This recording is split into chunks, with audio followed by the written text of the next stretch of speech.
The city of Ikoyi watched in stunned silence as the black SUVs of Chief Obina's convoy left the luxurious streets and ventured deep into the slums of Olokoro. Children ran alongside the vehicles, their laughter echoing a mix of awe and disbelief. No one in the swamp had ever seen such a procession. When the cars finally stopped in front of Nena's shack, the neighbors whispered and pointed, their gossip a mix of confusion and wonder. Nena, still trembling, led Chief Obina into her home. He ducked under the low doorway, his expensive suit immediately looking out of place in the cramped, mud-floored room. Mama Nena, frail and weak from her infection, struggled to sit up. Her eyes widened in shock as she saw the billionaire, still holding the baby she and her daughter had loved and cared for.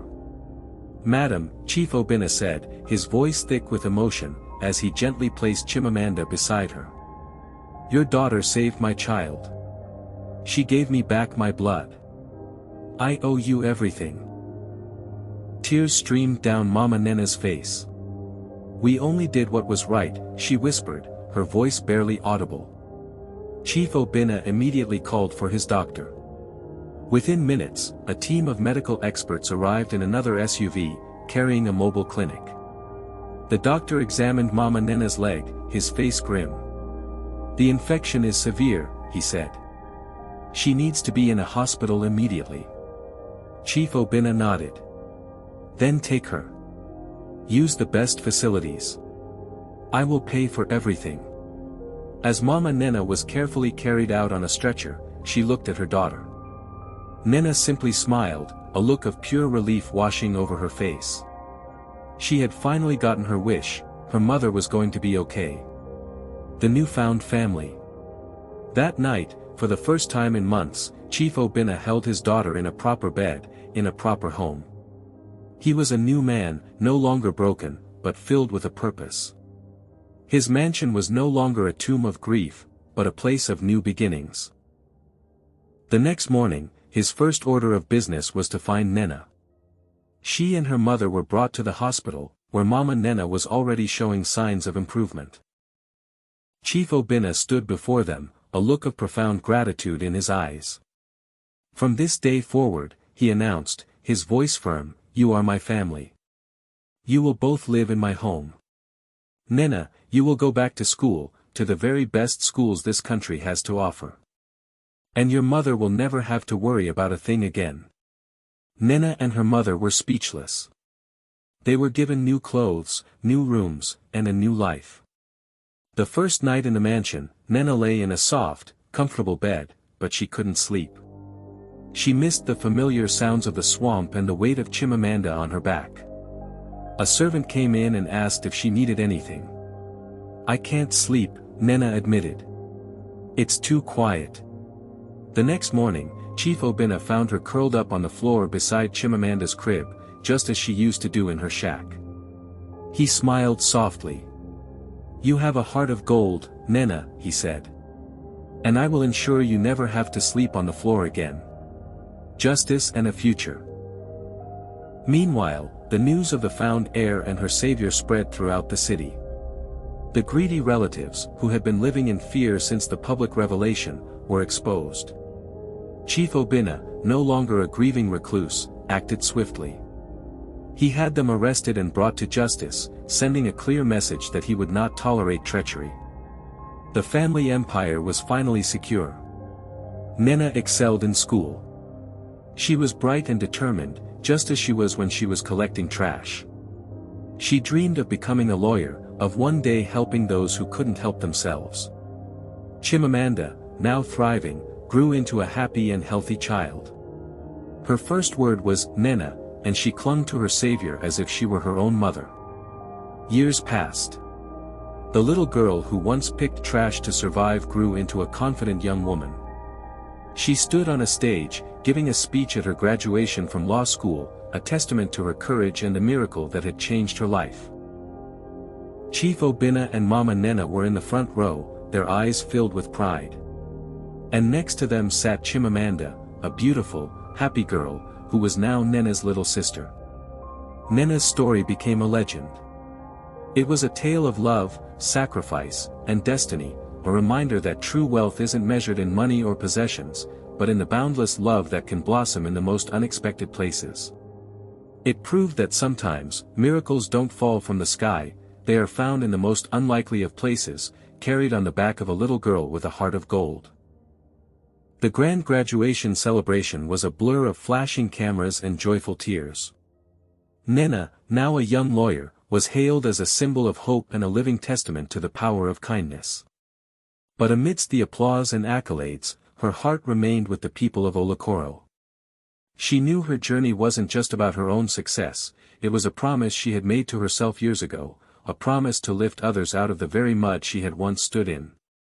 With Chief Obina's full support and a significant portion of her newfound wealth, Nena established the Chimamanda Foundation.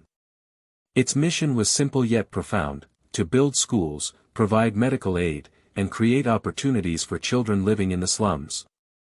Her first project was in Olokoro, where she oversaw the construction of a proper community center and a new clinic, replacing the broken-down shacks and unsanitary conditions that had defined her childhood. The day the clinic opened, Mama Nena, now fully recovered, stood beside her daughter, beaming with pride.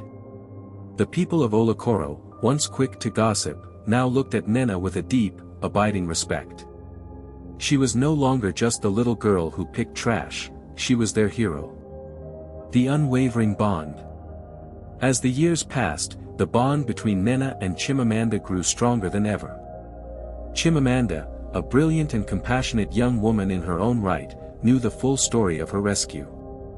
She saw Nena not just as a sister, but as her guardian angel. On her 18th birthday, surrounded by family and friends, Chimamanda stood to give a toast.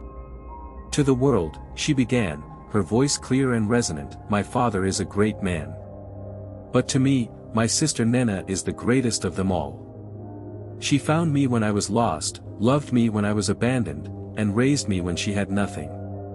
My life is a testament to her courage and selflessness. She taught me that true wealth isn't in gold, but in a generous heart." Tears streamed down Nena's face as she listened. That night, she held Chimamanda close, the golden necklace, a symbol of the destiny that had brought them together, now worn by Chimamanda as a reminder of the love that had saved her. Chief Obina, watching from a distance, felt a profound sense of peace. He had found his lost daughter, but he had also gained a family and, in doing so, had healed his own broken heart. The empire he had feared losing was now secured by a legacy of love and compassion, a testament to the miracle that began on a dusty road, all because of a little girl with a very big heart. Years passed, and the legacy of the Chimamanda Foundation grew far beyond the slums of Olokoro. Nena, now a respected and influential figure, dedicated her life to philanthropy and social justice. She and her team worked tirelessly to create programs that empowered young girls, giving them access to education and healthcare they would have otherwise never known. Chimamanda, having inherited her father's sharp business acumen and her sister's deep compassion, became a force in her own right. She joined her father's company and, with Nena's guidance, transformed it. They focused on ethical sourcing and sustainable practices, ensuring that the wealth they generated also benefited the communities they operated in. Their work became a model for corporations around the world. The bond between the two sisters remained unbreakable. They were often seen side by side at board meetings and foundation events, a testament to their shared history. Nena's story, once a tale of suffering, was now a source of inspiration for millions. She proved that a person's worth is not defined by their beginnings, but by the love they choose to give to the world. One evening, as they stood together on a balcony overlooking the city, Chimamanda turned to Nena. "You know, the world sees you as a hero," she said. "But what do you see?" Nena smiled, her eyes filled with a quiet wisdom. "I see a young girl who was just trying to keep her family alive," she replied. "And I see the love that brought a family together. That's all that matters." The two sisters stood in comfortable silence, their gazes sweeping over the city lights. They were the living proof that destiny is not just a matter of chance, but a journey of the heart. The golden necklace, now a cherished family heirloom, was a reminder that love, when given freely, can turn even the most painful endings into the most beautiful beginnings.